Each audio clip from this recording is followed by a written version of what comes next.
فبأي آلاء ربكما تكذبان. Cerdas itu ada dua. Ada yang sifatnya tabii, alami, karena memang dari sejak lahir dia cerdas. Ada yang sifatnya muktasab, yaitu bisa diusahakan. Oleh karena itu jangan minder kalau ada teman kita yang cerdas, kita juga bisa berusaha untuk cerdas. Ya, bisa berusaha untuk cerdas seperti dia. Karena yang namanya seseorang yang penting mau berusaha. Ya, ini yang penting dalam menuntut ilmu, ada usaha. Ya, dia niat berusaha sungguh-sungguh untuk menjadi orang cerdas.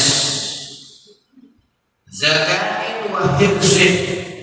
Yang kedua adalah berambisi, hirs.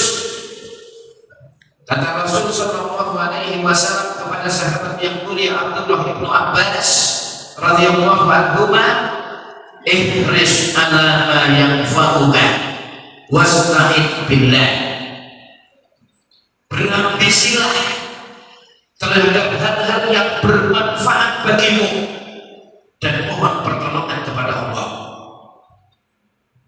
Jadi kita berusaha untuk berambisi terhadap hal-hal yang bermanfaat bagi kita. Ada ceramah kita dengarkan, ada buku bagus kita baca, ada nasihat kita berusaha memperhatikan. Ya, jadi berambisi terhadap hal-hal yang bermanfaat bagi kita. Ada waktu luang kita gunakan untuk membaca, kita gunakan untuk berzikir, kita gunakan untuk beristighfar, kita gunakan untuk membaca Al-Quran. Begitu seterusnya. Jadi jangan ada waktu yang terlewatkan sia-sia. Ya, jangan cuma bermain terus, karena bermain bisa di mana-mana. Di rumah juga bisa bermain, di mana-mana bisa bermain. Mahal tempatnya menuntut ilmu. Karena itu dikatakan hatta mata anta fi lahwin wa fi la'ibin wal mautu nahwaka yahwi fatihan fa.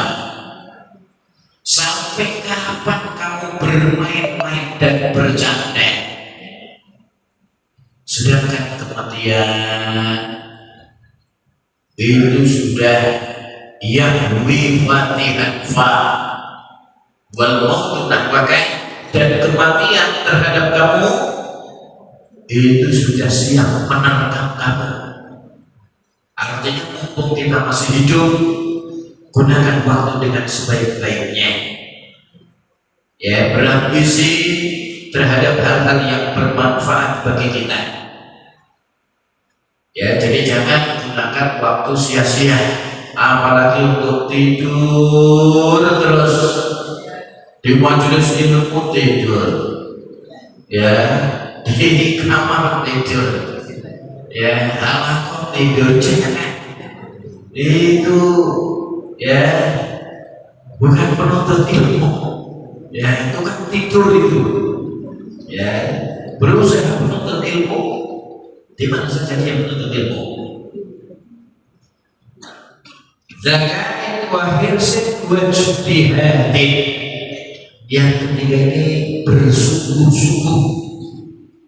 Jadi penuntut ilmu yang akan mendapatkan ilmu dengan baik itu bersungguh-sungguh dalam thalabul ilmi.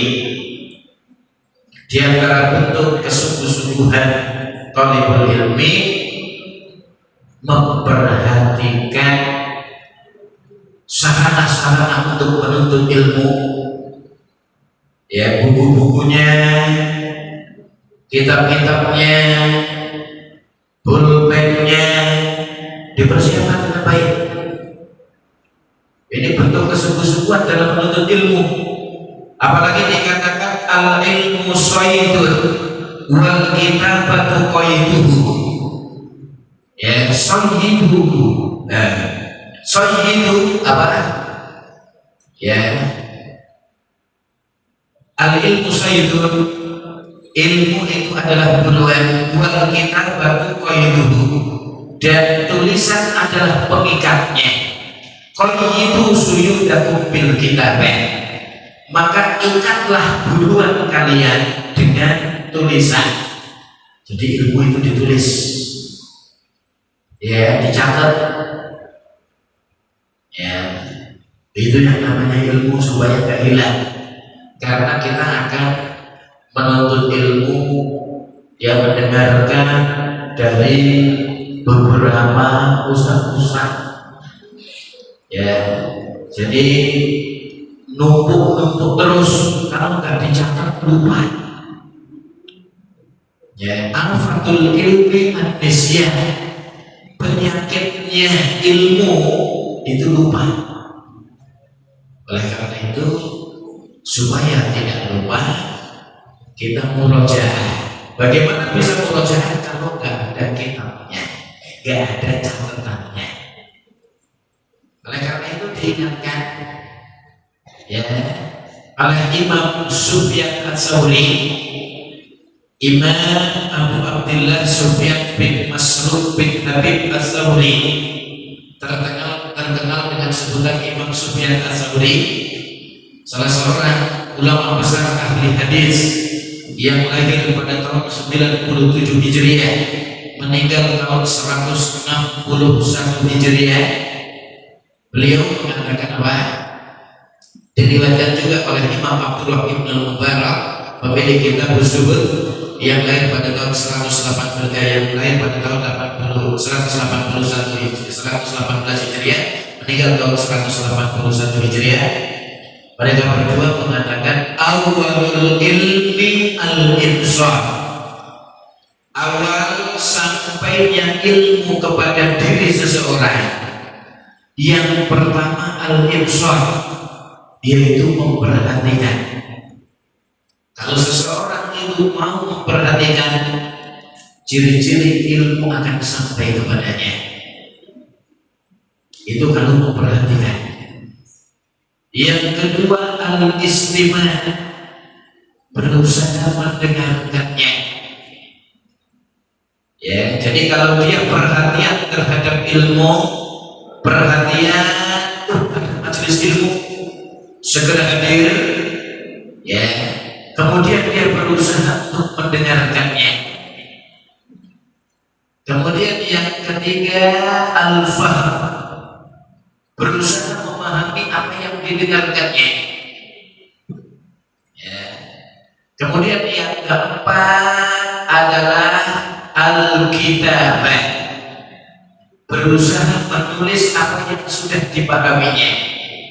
Jadi jangan berani-berani menulis kalau dia belum paham, ya, sebab nanti bisa salah paham.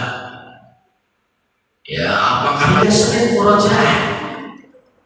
Maka berusaha setelah paham baru ditulis. Itu ilmu. Ya, sebab kalau seseorang menulis apa yang belum dia pahami, ketika sudah selesai baca tulisannya sendiri nggak paham nanti. Ini apa tadi?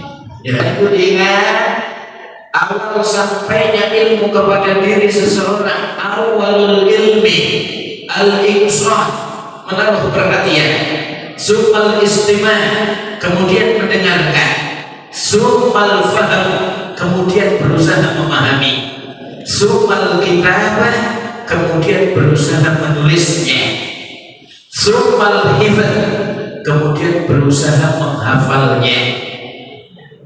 Jadi hafalan itu kalau sudah faham dan sudah ditulis. Kelima, ya, kelima apa? Ya, keenam itu al-amalu bihi. Setelah hafal baru mengamalkan. ilmu yang sudah dipelajari. Ya, kemudian yang ketujuh sunnah nasyr, kemudian menyebarkannya, mengajarkannya kepada orang lain. Itu. Jadi kembali pada perkataan Imam Syafi'i tadi, bersungguh-sungguh dalam menuntut ilmu, zakain wa hirsin wa ijtihadin wa bulghatin. Yang keempat, yang namanya menuntut ilmu perlu biaya.